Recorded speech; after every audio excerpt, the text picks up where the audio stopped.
by without the struggle. We are going to remove her jewels, we're going to remove her tips, and we are going to clean up this nail and go back to natural.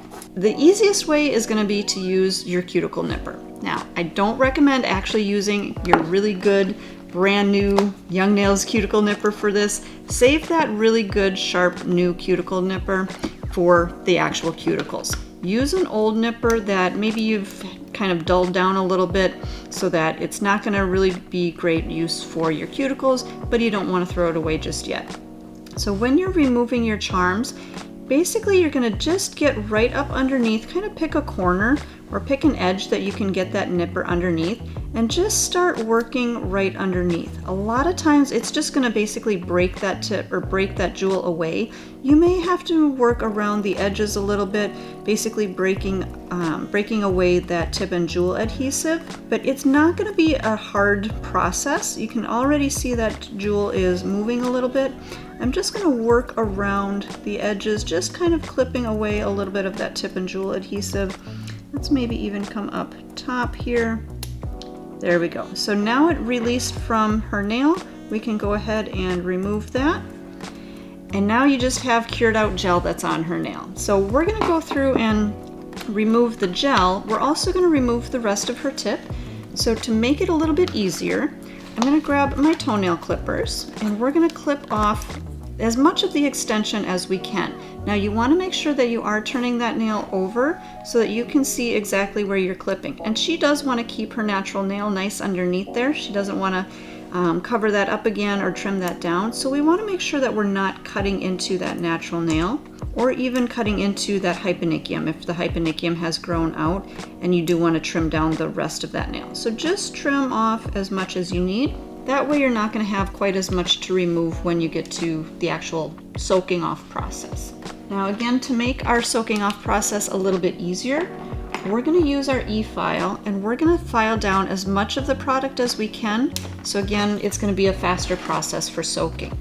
And we're going to turn our speed up to, I would say, about 12 to 13 RPMs. And just go through filing off that extra tip and jewel adhesive that's left over from holding on that jewel, going through, basically just pulling that bit towards yourself. If you want to work in a more circular motion, you can work in more of that circular motion, but just going through, taking down as much of that product as you can. Now we do have a full cover tip on her, so we are going to remove the majority of the tip, or at least break into the tip. You can see that we've got a design on here already. And that was actually a pre-design on the tip itself. So we're going to go through and at least file down through that design so that you're removing at least the design.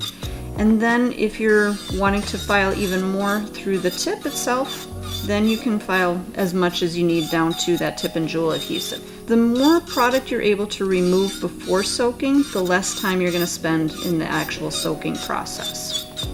So it looks like my tip is starting to get fairly well thinned out. And again, if you want to keep filing, you can definitely keep filing a little bit more and file down all the way to that tip and jewel adhesive, or you can go into your soaking process. So I'm going to go into the soaking process. Okay, so I'm going to change out my sanding band and we'll put a brand new one on there to make sure it's got a good amount of grit to it. And I'll turn my e-file back down to about 6,000 to 7,000 RPMs, and we're just going to lightly go through, feather through that nail, and what this is going to do is just create a little bit of texture, and it's going to make that tip a little bit more porous. So that way when we do soak it off, the acetone is going to be able to break down that tip and also the adhesive underneath a little bit faster. So just making sure to go through and just lightly texture the surface. Next thing we're going to do is take just a regular old piece of tin foil and a little bit of cotton. Now you don't need a lot of cotton. Don't use this whole entire cotton ball. This is actually probably enough for a full set. So if you're soaking off a full set, you're going to need one cotton ball. I usually take just a small piece. I'm going to hold my foil up underneath her nail, set that cotton right on top, and then we've got a little bit of acetone here. I'm going to just use my dropper, and if you have the acetone in a pump bottle, you can use the pump bottle. but I am using my eyedropper so that I don't get the acetone on my own fingers and my own nails. So really make sure that you're completely saturating that cotton. So it should be pretty well saturated. You can see it's already even starting to soften that plastic tip. Add just a little bit more acetone in there, and then we'll wrap this up. So we're gonna wrap the finger up nice and secure. So at this point, we're gonna let this sit for probably about 10 minutes or so, give that product a little bit of time to dissolve, and then we'll come back and show you how to remove the rest of the product. She's been sitting for about 10 minutes or so, and this is where we're gonna just check everything. So I'm just gonna loosen up the foil a little bit and slide that off. And as you slide it off, you can put just a little bit of pressure, and that's gonna help to pull any of that dissolved product off. And at this point, it looks like most of our product has dissolved. We're going to use our little tool here to scrape off some of that excess. Now notice that the whole tip itself has dissolved. That will soak off a lot faster than the tip and jewel adhesive does. So you may have to go back and reapply your foil, and that's okay, that's very normal. But a lot of times what I like to do is go through with either your e-file or your hand file, a 150 grit file, and go through and again retexture that surface. So just giving it a little bit more texture, making it a little bit more porous so that you can soak that off a little bit easier. Or if you need to, you can also use the 150 grit hand file. So whichever one is going to be easier for you to use.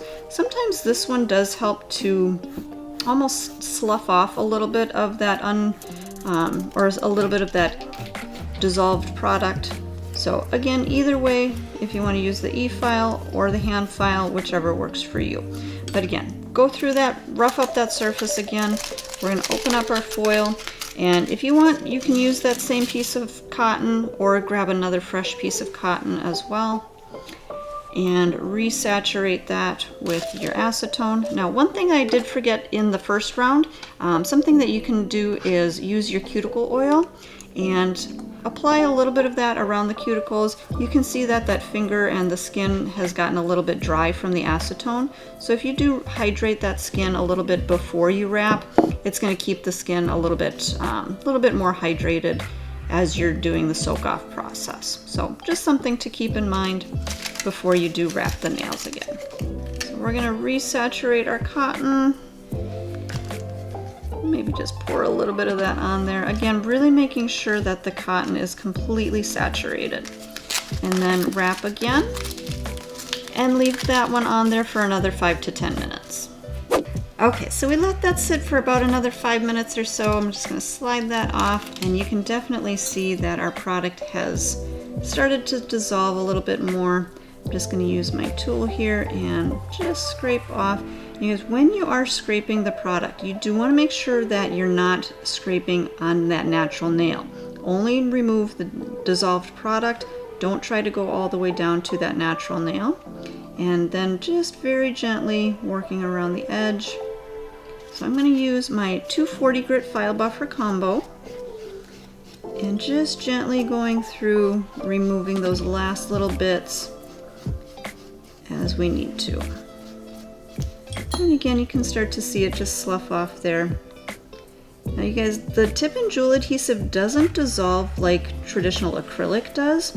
It is gonna soften, but it's not gonna really crumble like you see the acrylic. It is just gonna soften and release from that natural nail.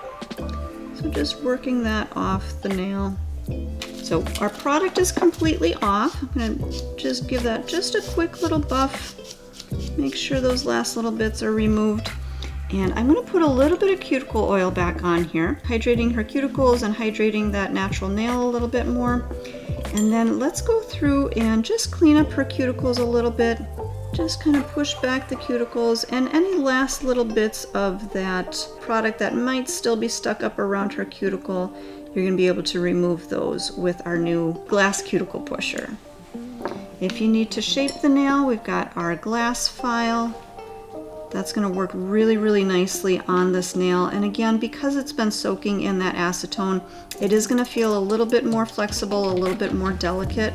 So this is a great time to be using that glass file because it is a little bit more delicate. All right, I think we're good on our shaping here.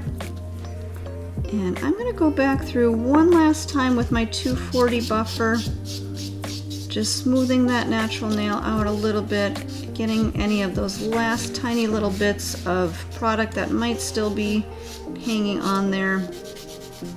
We're going to remove with our buffer. At this point, our nail is free of product, our cuticles are cleaned up, and the nail is smoothed out.